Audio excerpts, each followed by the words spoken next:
Bonjour à tous, bienvenue dans cette vidéo. Donc je vous retrouve aujourd'hui pour un book haul, donc un gros book haul avec deux thématiques. La première c'est la maison d'édition Mercure de France, qui est une de mes maisons d'édition préférées, et un peu plus particulièrement l'auteur Vénus Kurigata.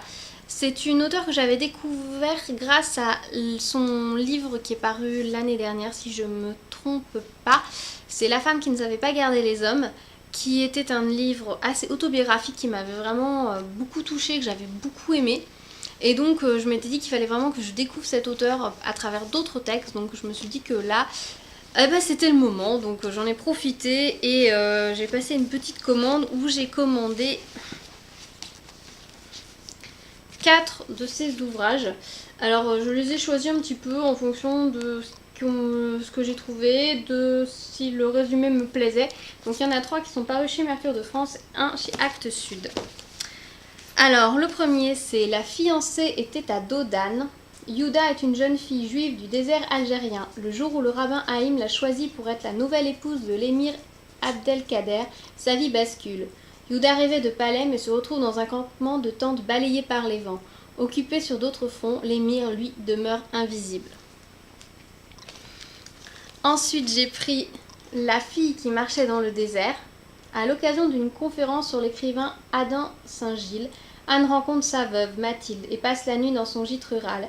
La nuit devient des mois, Anne ne quitte pas les lieux malgré les rudes tâches exigées par Mathilde. Débiter du bois, redresser une haie affaissée, lui vaudront la lecture d'un roman inédit promis jour après jour, Anne, esclave consentante de Mathilde. La découverte à l'autre bout du domaine de Zora, clouée dans un fauteuil roulant, demi-sœur de Mathilde et jadis amant de Saint-Gilles, éclaire d'une lumière crue la face cachée de la vie de l'écrivain. Mystère, mystère. J'ai également pris Le facteur des Abreuses. Partie sur les traces de son mari biologiste mort 10 ans plus tôt, Laure découvre Malaterra, un village perdu des Abreuses. D'abord considérée comme une intruse, elle va peu à peu se faire adopter par la population composée de personnages drôles ou émouvants, au destin singulier. Voilà, et pour finir, j'ai pris Le moine, l'ottoman et la femme du grand argentier. Donc là, c'est paru chez Actes Sud. Une nuit de 1798, le grand argentier de Saint-Jean d'Acre trouble la paix d'un monastère savoyarde. Son épouse s'est enfuie avec un seigneur ottoman et il réclame à grands cris l'aide des trinitaires, réputés racheter aux morts les captifs et les esclaves. Dès l'aube, le frère Lucas, jeune moine inexpérimenté, est hissé sur un âne et poussé dans la direction de l'Espagne où la fugitive, selon le grand argentier, aurait été aperçue en compagnie de son amant. Ainsi commence une aventure qui lui fait traverser une Europe secouée par l'insurrection et la révolte. Voilà, donc ces 4 textes promettent d'être assez dépaysants, assez orientaux, exotiques. Donc j'ai hâte de découvrir un petit peu cet univers que je n'ai pas du tout l'habitude de lire, j'avoue. Donc je pense que ça va être assez dépaysant. Ensuite, j'ai pris Juliane Barnes, Une fille qui danse. Tony, la soixantaine, a pris sa retraite. Il a connu une existence assez terne, un mariage qui l'a été aussi.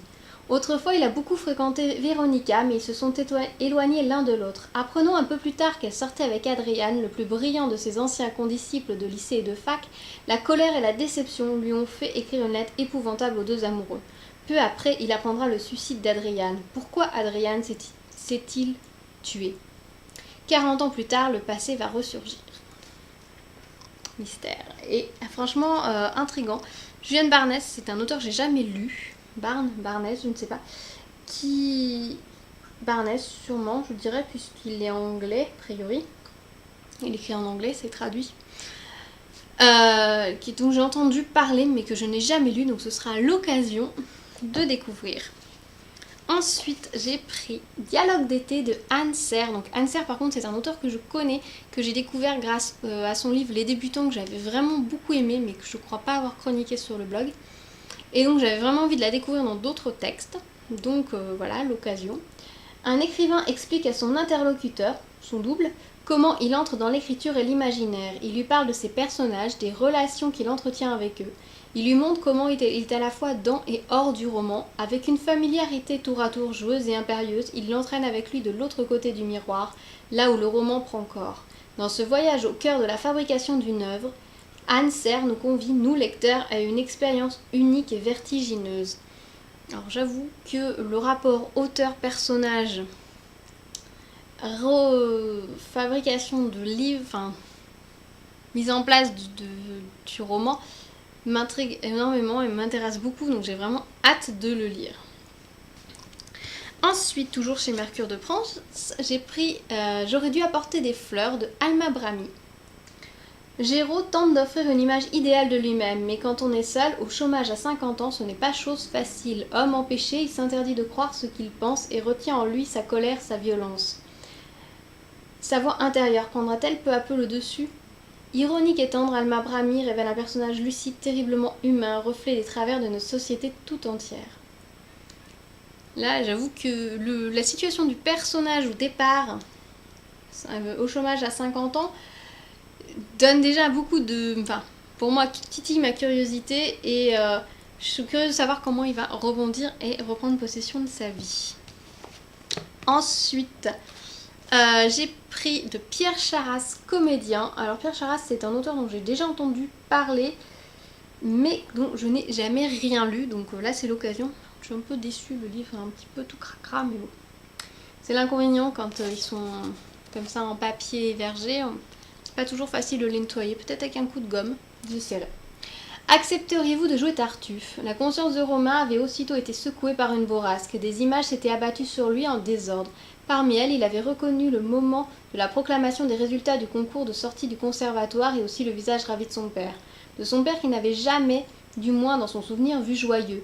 Il en avait même oublié l'éminent personnage en face duquel il venait de s'asseoir. Celui-ci, dans l'attitude pateline et repue des tyrans enfin couronnés, avait croisé les doigts sur le bois rouge de son bureau.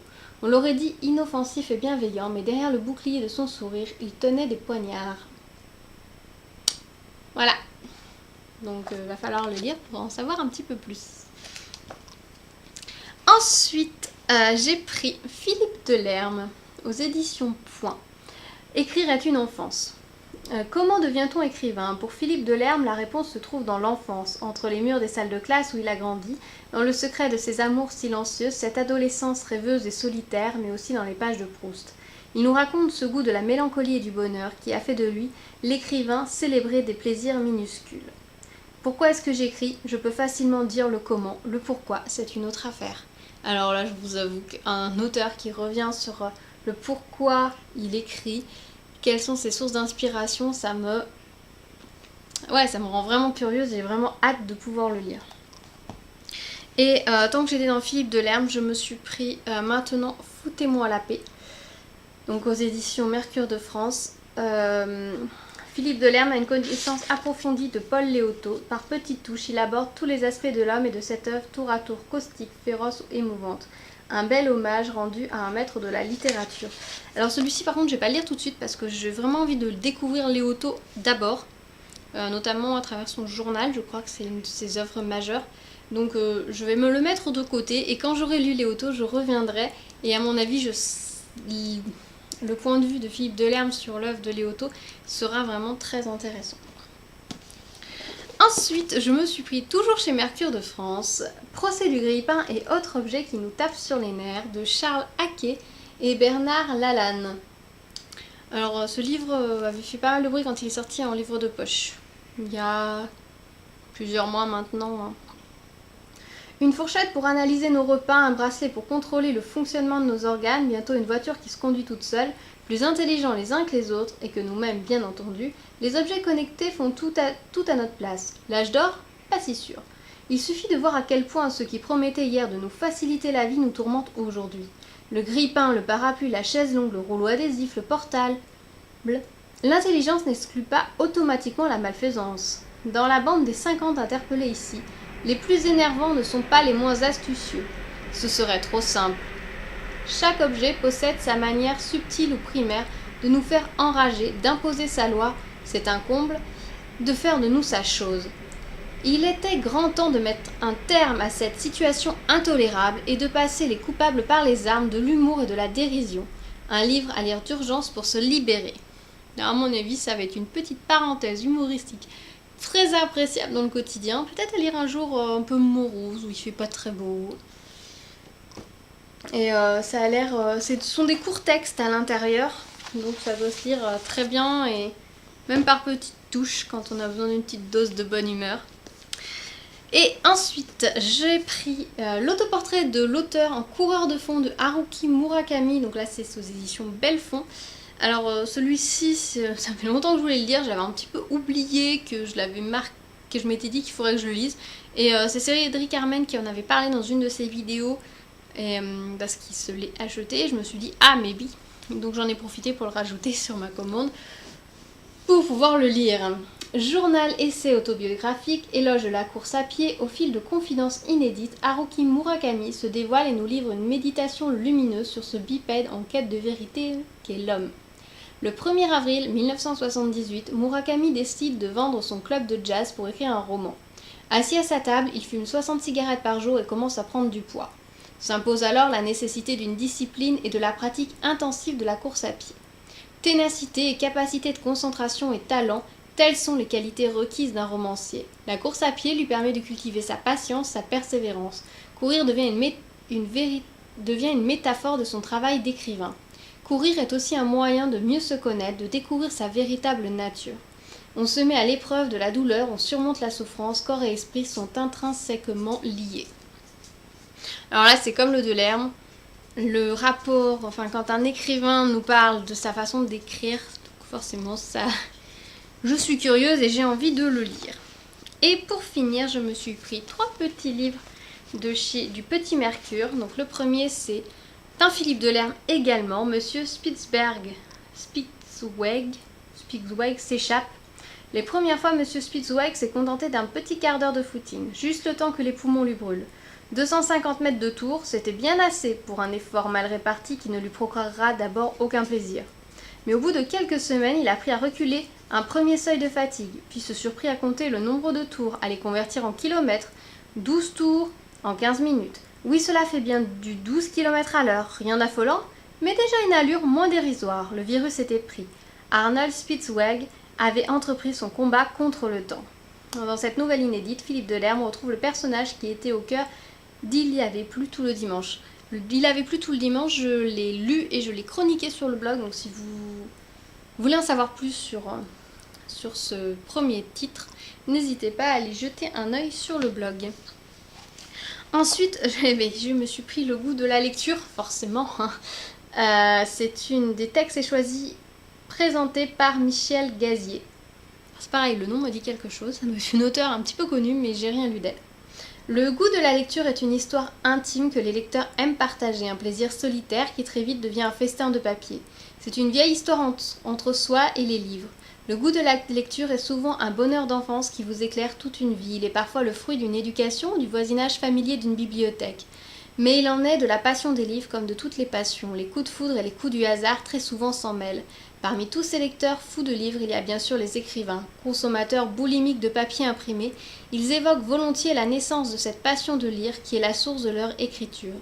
Promenade en compagnie de Jean-Jacques Rousseau, Elias Canetti, Montaigne, J.M.J. Leclésio, Henry Miller, John Ruskin, Alberto Manguel, Georges Semprin, Daniel Pénac, Marcel Proust, Michel Lèbre, Nathalie Sarraute, Pascal Quignard, Georges Perec et bien d'autres. Alors c'est super intéressant parce qu'en fait à chaque fois vous avez le texte, un petit résumé de l'œuvre ou du contexte dans lequel l'a écrit l'auteur, le texte, et une fois qu'on a fini en fait le texte, on a une petite note de Michel Gazier qui reprend un petit peu, qui amène la réflexion sur le petit texte qu'on vient de lire. C'est super bien fait. Donc je suis très contente de l'avoir pris et tant que j'étais dans le goût de, j'ai pris le goût de Venise. Venise, ville de tous les rêves et de tous les fantasmes, est aussi la ville de tous les clichés. Pourtant, derrière le décor se dissimule une autre Venise, secrète et inattendue, parce que souvent drôle et chaleureuse. C'est à partager cette joie de vivre à Venise que vous convient ici des auteurs d'origine et d'époques fort diverses, mais tous vénitiens de cœur, sur les pas de Paul Morand, d'Ernest Hemingway, de Philippe Solers, de Hugo Pratt, de Patricia Highsmith, de James Hadley Chase, de Gabriel Whitcomb, de Marcel Proust, de Carlo Goldoni et de bien d'autres. Le lecteur voyageur découvrira ici quelques-unes des faces les plus cachées, les plus séduisantes séduisante de la Sérénissime. Pour ceux qui souhaitent déguster sur place le goût de Venise, un petit guide pratique en fin de volume renferme les principales informations utiles à la réussite de leur voyage. Et ces textes réunis et présentés par Jean-Noël Mouret.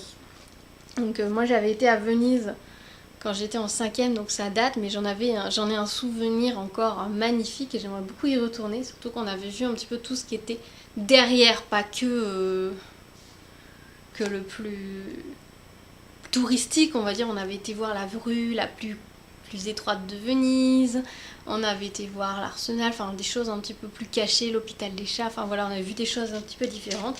Et donc c'est pareil, c'est présenté comme le goût de la lecture, et je m'étais dit que ça pourrait être sympa. Il y a énormément de titres dans la collection Le Goût d'œil, il y a beaucoup de villes, de pays, il y a de boissons, de choses du quotidien, on va dire, comme la lecture, enfin comme d'activités, on va dire, du quotidien.